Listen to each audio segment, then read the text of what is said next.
Hey horror TV fans, Bored Now, back with you, and on this video I will be talking about the 5th episode of the first season of the Chucky TV show.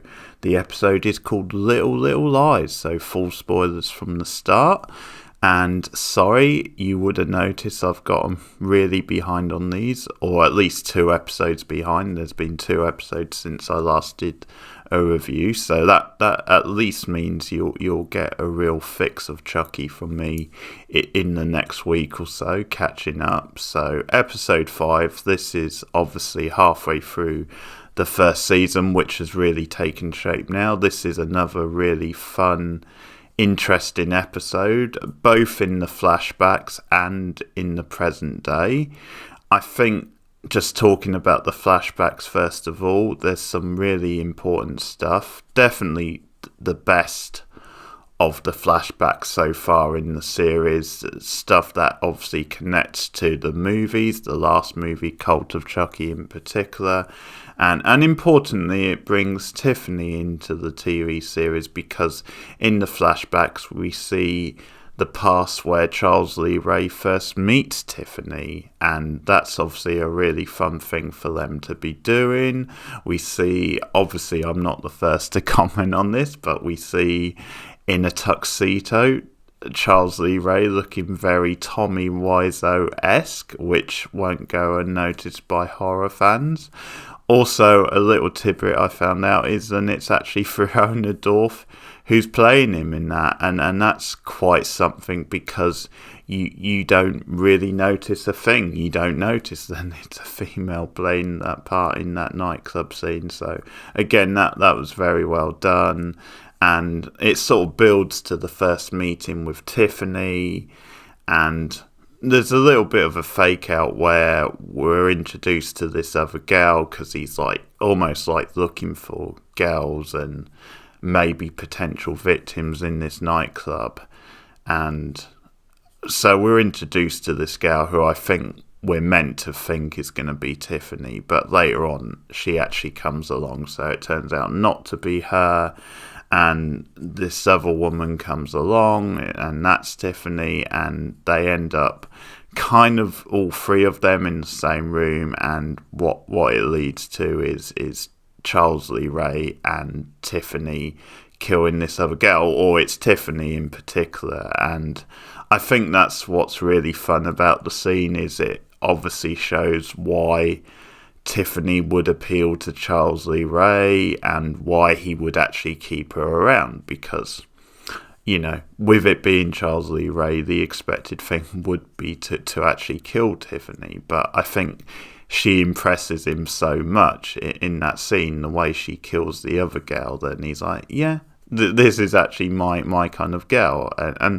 And that's the whole point of the relationship. They're like this Bonnie and Clyde type pair, and Sid and Nancy type thing. So that's really fun stuff. And we also get some present day stuff with, obviously, Tiffany in the present. So Jennifer Tilly making her first proper appearance in the show.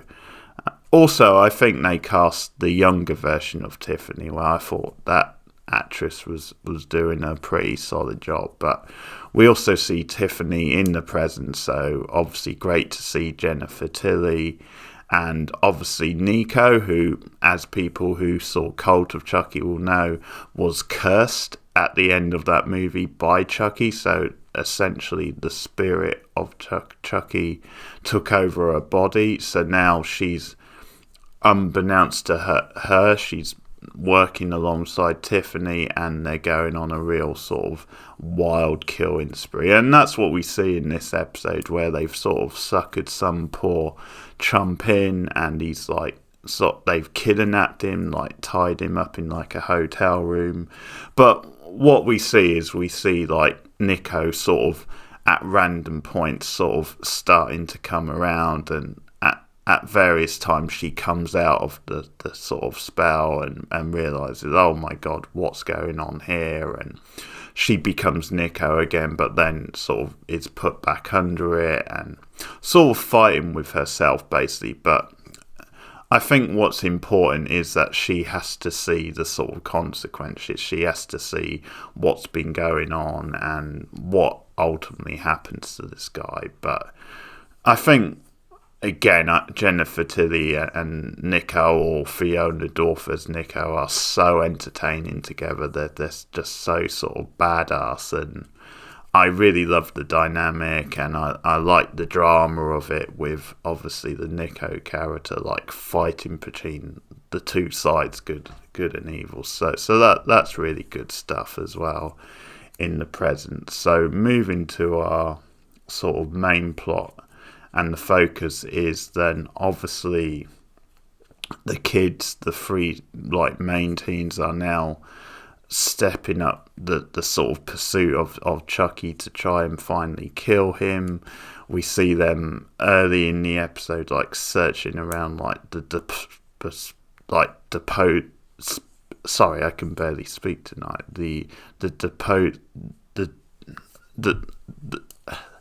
The bins, basically. I don't know why I can't spit that word out, but the bins where they dump all the waste in the hospital, and he's like gone down the chute earlier.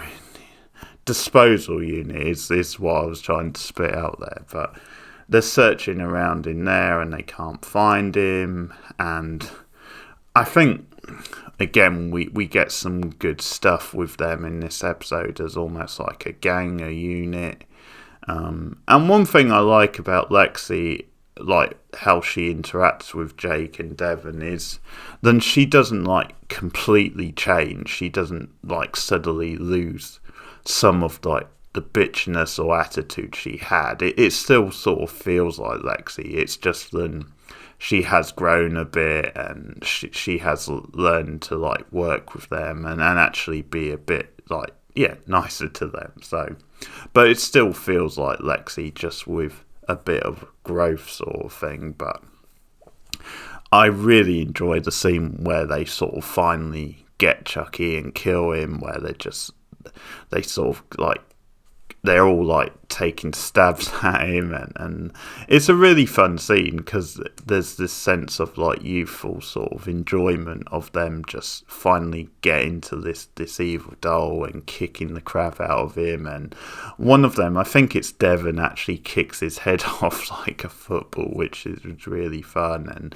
putting him in like a trash bag. That's really good stuff. Now, of course, the twist, which you sort of know is coming based on how the films ended, how Cult of Chucky ended, is then of course there's going to be more than one Chucky doll, or there is more than one Chucky doll out there. So the twist is then Caroline, Lexi's sister, wants another Chucky, or another good guy doll, because she's upset having lost that one, and the parents want obviously to make her happy, the father in particular, so he does get her another one, and it's called Tommy. And like at first Lexi sort of has a reaction when she sees it, and there's this sort of entertaining scene with her like going after the Chucky doll, and the parents like, what the hell are you doing, sort of thing.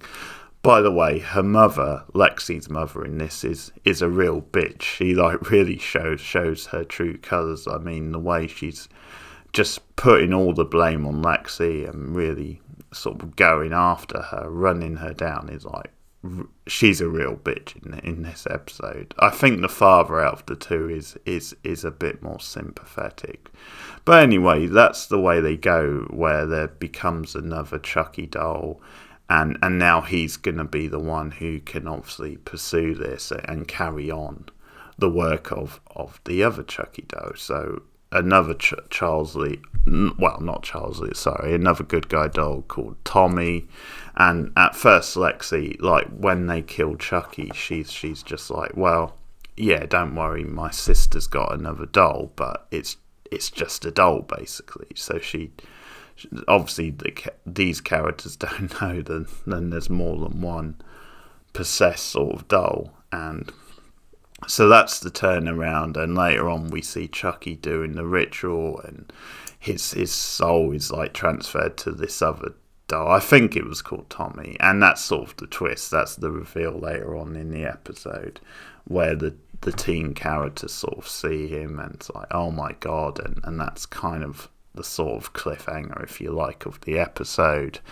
And the only other couple of tidbits involving the teens is that Junior actually has quite a nice scene in this episode. It's a scene where they're in like chemistry at the chemistry class at school, and he starts to notice Lexi obviously hanging around with Jake and with Devon a bit more, and they're sort of talking, because at this point it's before they've caught Chucky, so they're sort of talking about, well, what are we going to do, sort of having a strategy like session when the teacher has left the room, and Junior's kind of looking at them and, well, think what's going on there. And it's actually a nice scene because he doesn't act like a douchebag, which obviously he has been up to now towards Jake, and he actually comes over and he sort of talks to them quite nicely, but it's sort of just being curious, and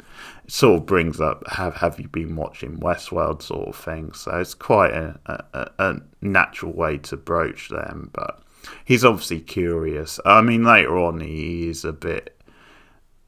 gets a bit, stressed and annoyed at Jake because he sees that Lexi's been texting, and it's like, hey, what's she doing texting you, sort of thing. But she's not returning any of my calls, which I guess is sort of a fair sort of comment. But yeah, this episode sort of makes you like Junior a bit more than you previously have done, maybe. And the other big thing is then Jake and Devon finally get together. They finally are more than just holding hands. They actually get to have a kiss, and that's pretty cool as well.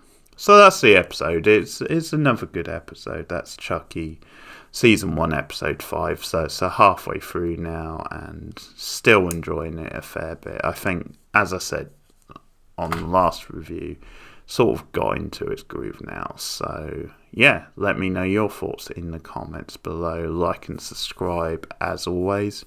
Also share me out on social media, ding the bell on YouTube, all the rest of it. I'll be back with more Chucky reviews soon. Thanks for listening. Goodbye.